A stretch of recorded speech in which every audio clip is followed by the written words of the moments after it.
This episode of the Credit Pirates is brought to you by CreditCon 2025, creditcon.com.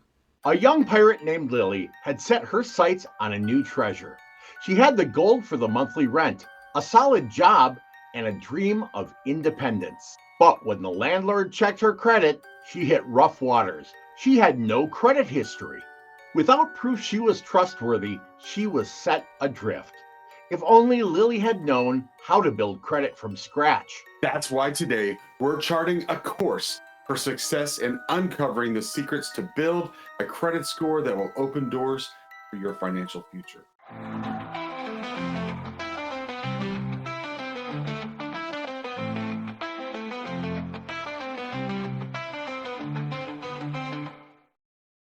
Ahoy, mateys! Welcome aboard the Credit Pirates. I'm Captain Jeremy here with my trustworthy quartermaster Derek and the ever-questionable Bones McGee. If we be building credit, can I build it with Legos? Not quite, Bones. Today we're talking about the real deal. How to go from zero credit to a solid FICO score. Before we hoist the sails, here's a fun fact. Did you know that without a credit history, lenders have no way of knowing if you're trustworthy? It's like being a pirate with no reputation. No crew will take you seriously. I have a reputation. It's just not a good one. Tell us in the comments, if you had to start from scratch today, what's the first thing you would do to build your credit? Quartermaster Derek, where are we headed today? Here's today's map to the treasure. Getting a starter credit card, becoming an authorized user, using a credit builder loan, paying bills that report to credit, and avoiding common pitfalls. This is CNN. Ahoy there, folks. Welcome to this week's CNN Scallywag of the Week, the part of the show where we troll the murky depths of social media to dredge up the most rotten credit advice floating about. Some of these so-called tips are so off course they'd scuttle your finances quicker than a ship hitting a reef. Others may sparkle like treasure but turn out to be nothing more than fool's gold, ready to sink unsuspecting sailors. But worry not. We're here at the helm to guide ye true and keep your financial ship steady. So let's dive into this week's Scallywag, who's made a real mess of credit waters. This week's Scallywag be me. I tried building credit by putting a parrot on layaway. Turns out, Polly wants a FICO score. Hey, Captain, this week our Scallywag is going to teach us things the credit bureaus don't want us to know. All right, let's take a look. So this is things the credit bureaus do not want you to know. Part 1. We're going to do a whole entire series. Oh, that's not familiar. If you look up how much Experian made last year, this is going to blow your mind away. They had an annual revenue of $7.10 billion. $7.1 billion. 7.10. At $7.10 billion. Just for the record, how much they make does not What a lot of people don't FICO realize is how they actually make their money. The information that is reported on your credit report is the information that they take and sell. They literally sell your personal information to other lenders, and other lenders will purchase. We know that they're selling our information. We know that they use our information for pre-qualification offers. We know that when you apply for something, a lender has to do a credit check, and that credit pull that the lender does, that costs money. So yes, they are selling your information. That is literally the basis of the business model of a credit bureau. The reason we know this is because it's literally in the fine print when we say we give authorization to do this. It is. When you give authorization to pull credit or authorization on one of your accounts for things to report, you're also giving authorization for that information to be shared with interested parties. Let's get back at the $7.10 billion. As a lead. Now, these leads can actually cost anywhere between $20 and $150. Hold on a second. So she said that per lead. Okay. First of all, I am in business, and I have gotten leads in my career from Equifax, Experian, and TransUnion. They're called trigger leads.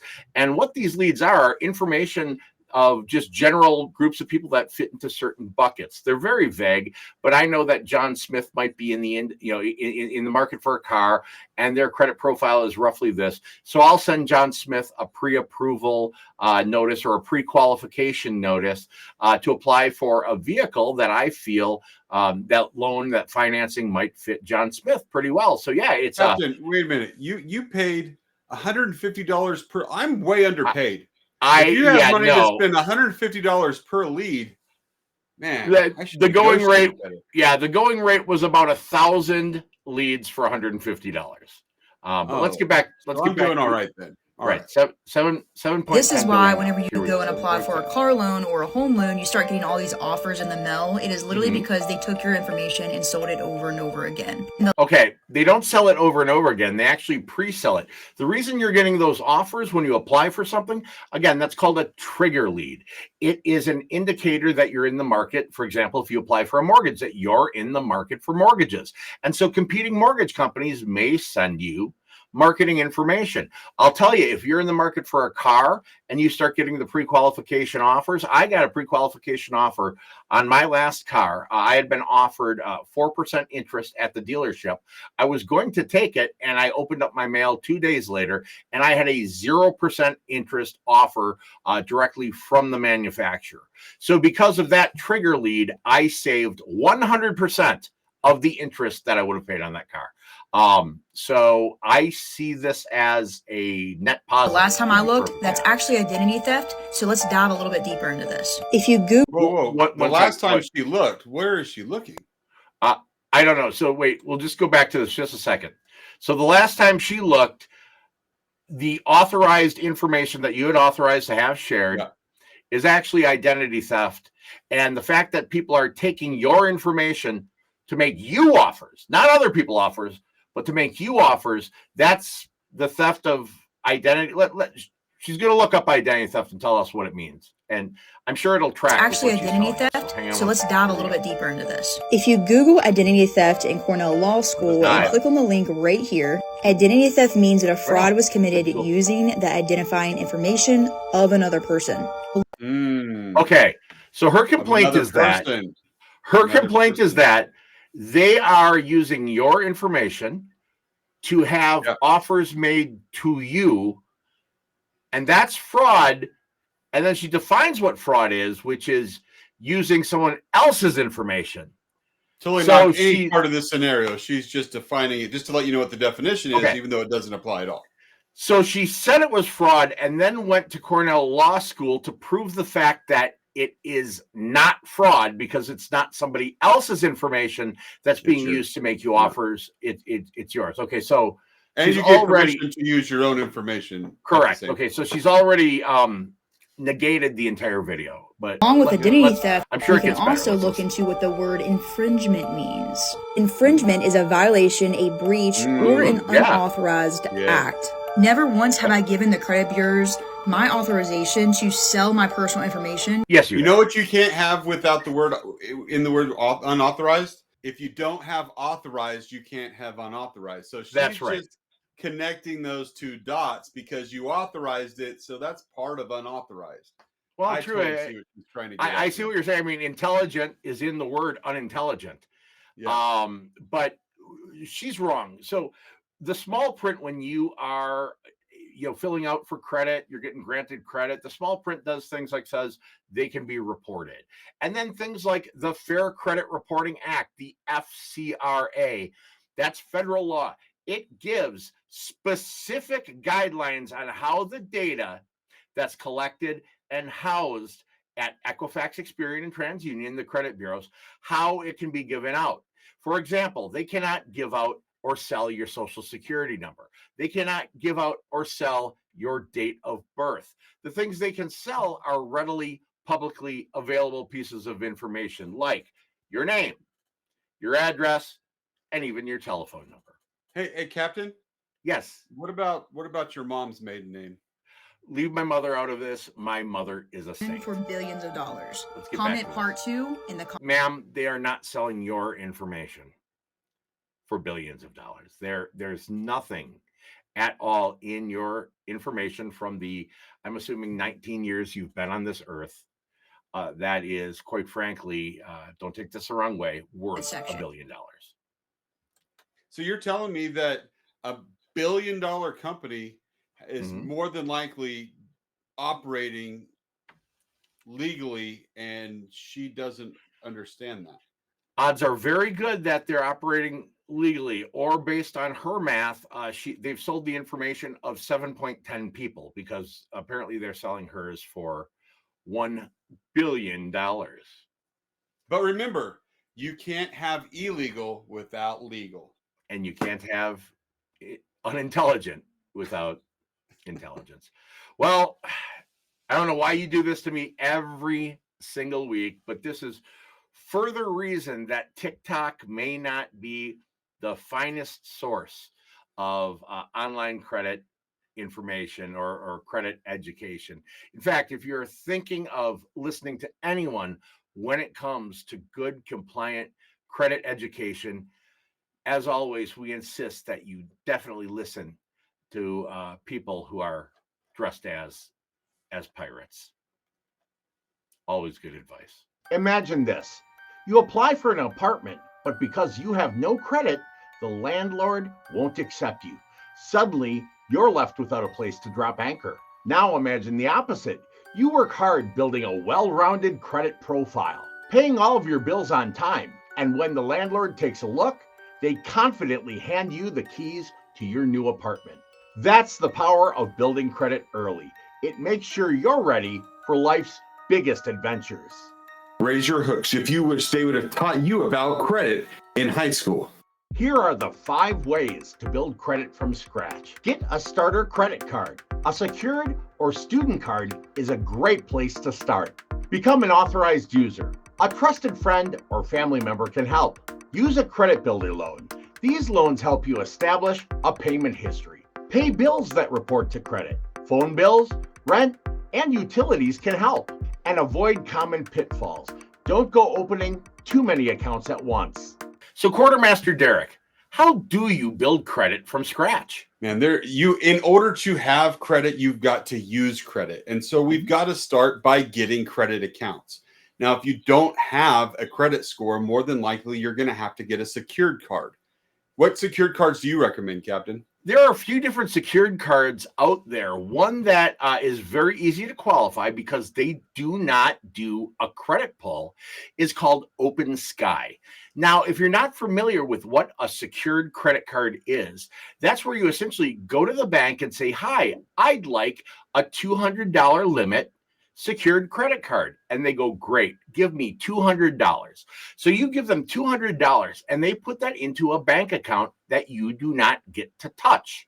And then they issue you a credit card with a $200 spending limit. And it's a regular credit card. You can charge it up, you can pay it down, you can use it again. As long as you're happy with the bank and the bank is happy with you, as a revolving account, it can revolve forever. Now, typically after you've developed some credit using that secured credit card, remember it reports like any other credit card to your credit.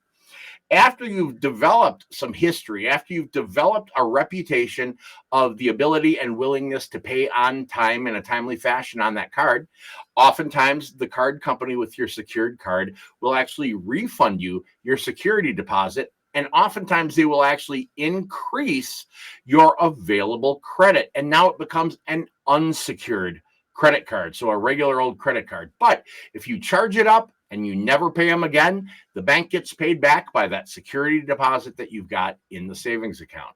Now, Open Sky doesn't work that way. Open Sky stays secured for the life of the card. The other secured card I like to recommend, if you do have a tiny bit of a good credit history, or if you have no credit at all, sometimes you can qualify for the Capital One secured card. And the Capital One secured card will do something called graduating, which is after 6 months, 12 months, depending on your account performance, they'll refund you that security deposit. They'll typically raise that limit. And from that point going forth, it's a regular, old-fashioned, traditional credit card. Now, Captain, I get asked questions a lot from clients, and they're like, do I really have to follow your advice? Can I just get any secured card? And I always come back with, why are you paying me if you're not going to listen to me? But if you choose to get a secured card, just make sure it reports to all 3 credit bureaus, because not all of them report to all 3. And why do something and work your tail off to create good habits to start to establish a good credit history and only build on 1 or 2 and not all 3? Absolutely. That's a great point. If you go on to www.my800credit.com, you can look through and find a variety of different starter credit cards, secured cards, and things like that that have been vetted by FICO certified professionals. And you can also find links to some secured credit builder loans, which is really the next thing I recommend to people. So once you've opened that credit card and you're using it wisely, you're making a small purchase on it each and every month, and you're paying it off in full when it's due. Money goes on, money gets paid. You're showing a very good track record with it. You're going to want to open a different type of account to build a credit history that demonstrates variety, that demonstrates the ability to handle all kinds of credits. And that's where a credit builder loan comes in. The 2 I recommend the most are Self and Credit Strong. My favorite being Self. The way a Self account works is you open up this bank obligation, right? Self installment account. And then you send them a small amount of money every single month, and it gets put into a account that you don't get to touch. At the end of the term, be it a 12-month term, be it a 24-month term, at the end of the term, that installment loan is over, and they send you a check for that money that you've put away. But because you took on a bank obligation and made installment payments towards it, they'll go ahead and they will report it to Equifax, Experian, and TransUnion as installment payments on a bank obligation. This rounds out your credit profile. It builds your score while you tuck some money away for a rainy day. It's something I strongly, strongly recommend when building credit from scratch. Just remember, if you're listening to Credit Pirates and you're doing and following the steps that we're outlining for you, you're already going to have a couple of credit cards. About halfway to 3/4 of the way through, Self is going to offer you their secured card, and you're not going to need it. Just keep making your payments on time. Let that money stack up. And when that installment loan matures, you're going to get a nice lump sum cash back. That's always a nice reward to have at the conclusion of making such a celebratory mark in your credit history. Absolutely. Now, when you're making a plan to develop your credit from scratch, the big question becomes, how many credit cards should I get? How many Self loans should I get? What types of credit should I get? I give to all of the people I work with the same recommendation. You're going to want a minimum of 2 revolving accounts. Those are credit cards, open and active with a good payment history and a low balance to limit monthly utilization. That's how much you spend every month. You're going to want to keep that monthly spend between 1% and 3%, 1 to 3% of the limit. So on a $200 secured card, that means a monthly spend, a monthly trended average daily balance, and a monthly payment of between $2 and $6. Any less than that, you broke it. Any more than that, you broke it. Less than that is not considered activity. Less than 1% usage, not considered activity. And you need activity to generate points on your credit report, because your credit report is literally your history of ability and willingness to repay in a timely fashion. Now, if you go over that mark, that $6 mark that I talked about, or that 3% mark, then you've gone outside of the zone, the region that adds the most points to your FICO score every single month in the FICO algorithm.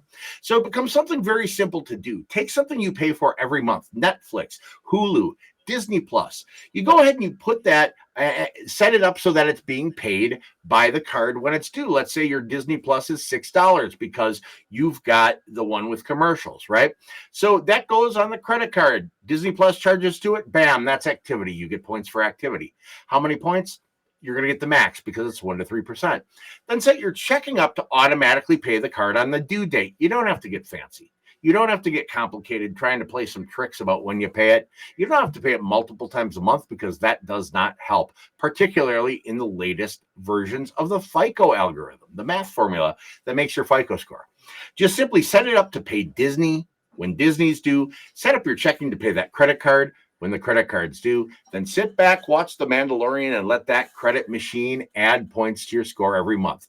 So you want 2 revolving accounts, credit cards, open and active, with a good payment history. 1 installment account, that can be one of those credit builder loans like Self or Credit Strong. And you want to have 1 other type of card, because if you're building from scratch, you don't have a deep credit depth. You don't have a lot of time. So I typically recommend either a Fingerhut card, and I know Quartermaster Derek, you like to recommend the Amazon secured card, because what? Everyone shops at Amazon. On Amazon. Now, why do we recommend a retail card as well? Isn't that just a credit card? It is and it isn't. It's a little bit different, and it can become a compensating factor when you go apply for lending. What a compensating factor is when the loan officer takes your loan application to an underwriter. That's the person who makes lending decisions.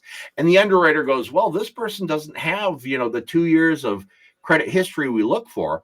The loan officer can say, that's true, but look, they have another kind of an account, a retail account that they've performed perfectly on. And the underwriter can say, you know what, that's a compensating factor for that time, and you're getting approved for that loan.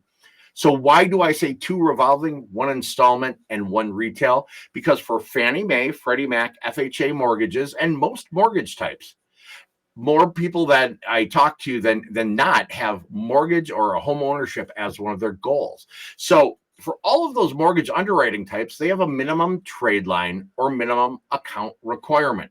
And the minimum account requirement for all of those is 2 revolving accounts, open and active with a perfect payment history, 1 installment account, open and active with a perfect payment history, and a 24-month credit depth. That's time. Now, if you're just starting from scratch, you won't have that time. So we need to add the compensating factor of a retail account. Does that make sense, Quartermaster? It sure does. It's all about setting yourself up to look like you actually know what you're doing. And that's what we're trying to do, is instill these positive habits that you can do over time so that you truly are in control of your finances instead of letting your finances control you. Excellent point. Another thing to do, if you're having difficulty qualifying for a credit card, you can ask a relative or a trusted friend to add you as an authorized user on one of their established accounts. But you want to be careful. You want to make sure that account is open and active, that it's got a good payment history, and a very low balance. Because if you get added to a card that's got a lot of usage on it, your credit score could actually drop instead of going up, because you're being penalized for how much they've spent. So if you get added as an authorized user, that sometimes will give you the little credit score bump you need to be able to qualify for a better credit card. In fact, it may be the difference between having to do a secured card and qualifying for your first unsecured credit card. But I'll warn you one thing. If you think you're going to do that and qualify for a mortgage and try to pull a fast one on those lenders know what authorized user accounts are, and they're not going to give you credit for somebody else's payment history. They disallow them from consideration. But for something that's automated, like a credit card application, it can give you the needed bump that you need to get over it and hurdle their requirements so that you get some approvals. Quartermaster Derek, what's another way for someone to build their credit from scratch? Captain, it's like the more and more that time goes by, there's more and more things with technology that are allowing bills and other things to report to credit just to show your credit worthiness. Mm-hmm. So find out if utility bills, find out if your cell phone bill, find out if all these bills you're paying anyway are reporting, because that could also be building your credit along the way. And if not, there are programs in place that you can join that are going to take the bills you're already paying and help that build your credit. I'm really big on not creating new bills to build credit, just reusing the ones your money's already going towards to help you get where you need to go in the long run. Excellent advice.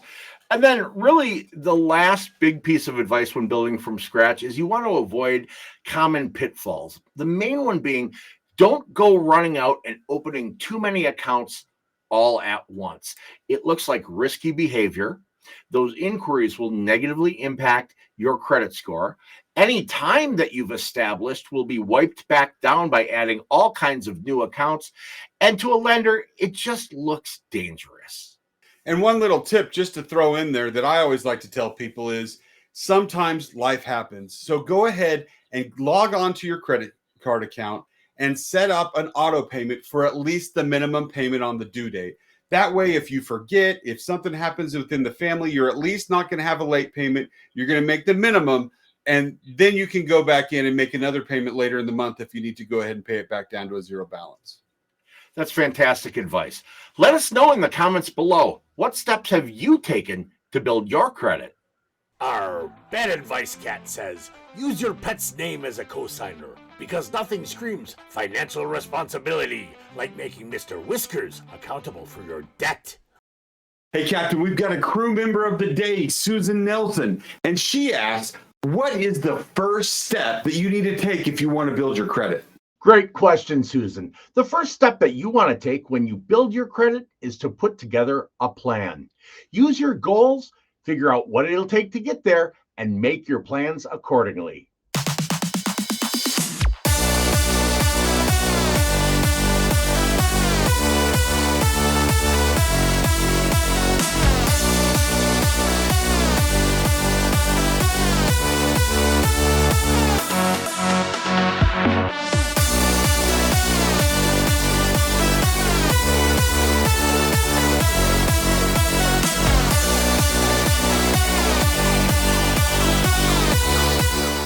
Here's how to build credit the pirate way. Use your credit card, but pay it off in full each and every month. Never miss a payment.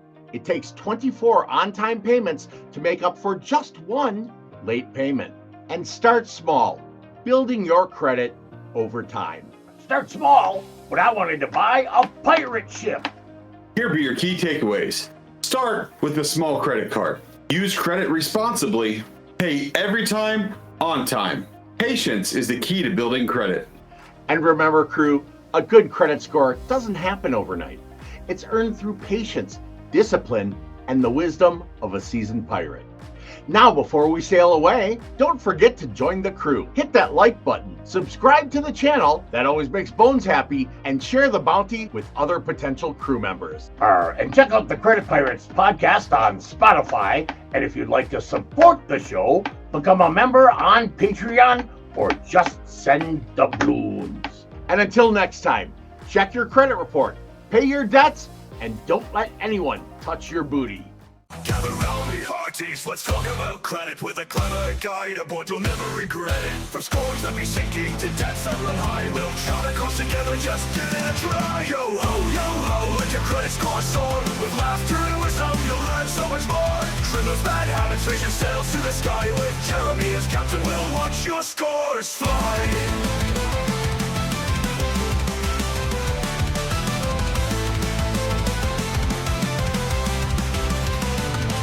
The tales they will tell of the debts that is there. Like debt's just a friend, but we know it's a scare. With budgeting tricks and a jolly good cheer, you'll sail through the waters with nothing to fear. Yo ho, let your credit score soar. With laughter and wisdom, you'll learn so much more.